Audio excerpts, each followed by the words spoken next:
अस्सलामु अलैकुम वरहमतुल्लाहि वबरकातुह। गंदम की कटाई का वक्त है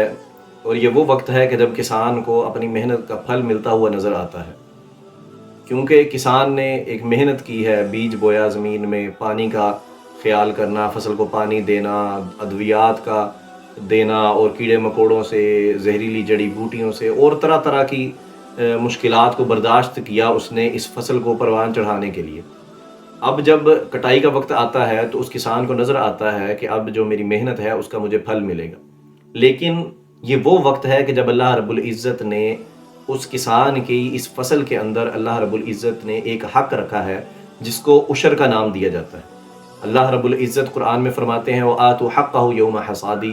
के कटाई के दिन इसका हक़ अदा किया जाए। अल्लाह रब्बुल इज़्ज़त ने जो वो हक़ रखा है उस हक़ को अदा किया जाए जो ग़ुरबा मसाकीन का हक़ है। और जब किसान अपनी फसल को काटता है उसे लगता है, हमारे बाज़ औक़ात हमारे ज़हनों में ये बात आ जाती है कि शायद मैं अपनी फसल में से उशर निकालूंगा जो ग़ुरबा मसाकीन का हक़ है, जो उनका हिस्सा है, अगर मैं उसे निकाल दूंगा तो शायद मुझे कमी महसूस होगी, मेरे माल में कमी आ जाएगी, मेरी उस फसल में, उस गंदम में, उस अनाज के अंदर कमी आ जाएगी और बज़ाहिर यही नज़र आता है। लेकिन अल्लाह रब्बुल इज़्ज़त की तरफ से फ़र्ज़ की गई किसी चीज़ को, फ़र्ज़ किए हुए किसी हक़ को अदा करने से माल में, अनाज में, फसल में कभी भी कमी नहीं आती।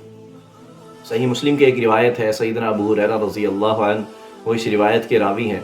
वो बयान करते हैं कि रसूलुल्लाह सल्लल्लाहु अलैहि वसल्लम ने फरमाया कि एक शख्स एक जंगल में से गुज़र रहा था, तो उसने आसमान से आवाज़ सुनी, बादलों से उसने आवाज़ सुनी कि फ़लाँ शख्स के बाग को पानी पिलाओ, उसके बाग को सैराब करो। वो शख्स बड़ा हैरान हुआ कि ये कौन ऐसा शख्स है कि जिसके लिए आसमान से, बादलों से आवाज़ आ रही है और उसका नाम लेके बादलों को हुक्म दिया जा रहा है कि उसके बाग को सैराब करो। अब वो शख्स देखता है कि एक बादल का टुकड़ा वो एक चट्टान के ऊपर आता है और आकर उसके ऊपर बारिश बरसाता है।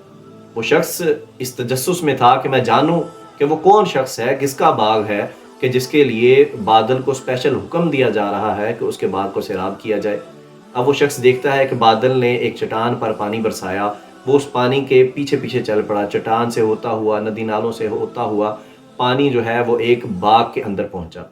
वो शख्स भी पानी के पीछे पीछे जा रहा था। अब उस शख्स ने देखा कि उस बाग के अंदर एक आदमी, एक शख्स मौजूद है। उसने जाके उससे पूछा कि भाई तुम्हारा नाम क्या है। उस शख्स ने अपना नाम बताया तो उसने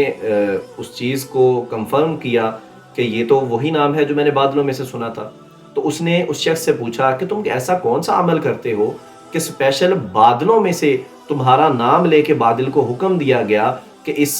शख्स के बाग को सैराब करो। उस शख्स ने कहा कि ज़्यादा तो कुछ नहीं मैं जानता, लेकिन हाँ इतना है कि जब मेरा बाग फल देता है मैं उस फल के 3 हिस्से करता हूँ। 1/3 हिस्सा मैं अपने घर वालों के लिए, अपने लिए, अपने घर वालों के लिए रख लेता हूँ और जो 1 हिस्सा है वो दोबारा मैं 1/3 हिस्सा जो है वो मैं दोबारा उसी बाग के ऊपर उसको दोबारा से परवान चढ़ाने के लिए मैं उसी के अंदर इन्वेस्ट कर देता हूँ। और एक तीसरा हिस्सा वो मैं ग़ुरबा और मसाकीन के लिए रखता हूँ। ये 3 हिस्से मैं अपने बाग से हासिल होने वाले फल के मैं 3 हिस्से करता हूँ। तो अल्लाह रब्बुल इज़्ज़त जब इंसान अल्लाह के रास्ते में अल्लाह का फ़र्ज़ किया हुआ हक़ अदा करता है तो अल्लाह रब्बुल इज़्ज़त उस माल में कमी नहीं होने देते, बल्कि अल्लाह रब्बुल इज़्ज़त उस माल में, उस अनाज में, उस फल में अल्लाह रब्बुल इज़्ज़त बरकत पैदा कर देते हैं। तो आज के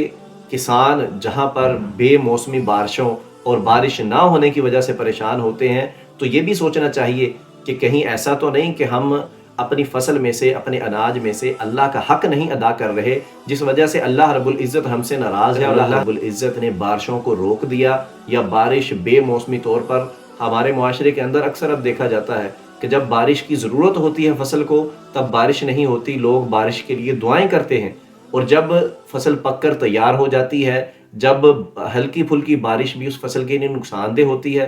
तब मूसलाधार बारिशें होती हैं और फसल ज़ाय हो जाती है। तो हमारे लिए ये बहुत बड़ा लम्हा फ़िक्रिया है। हम सोचें कि हमने अल्लाह रब्बुल इज़्ज़त का हक़ ना अदा करके हमने अल्लाह रब्बुल इज़्ज़त को नाराज़ किया है, जिसकी वजह से अल्लाह रब्बुल इज़्ज़त ने हमारी फसलों से, हमारे अनाज से और हमारे तमाम मामलात से अल्लाह रब्बुल इज़्ज़त ने बरकत को उठा लिया है। हमें चाहिए कि हम फ़िलफ़ौर इस मामले से तौबा करें,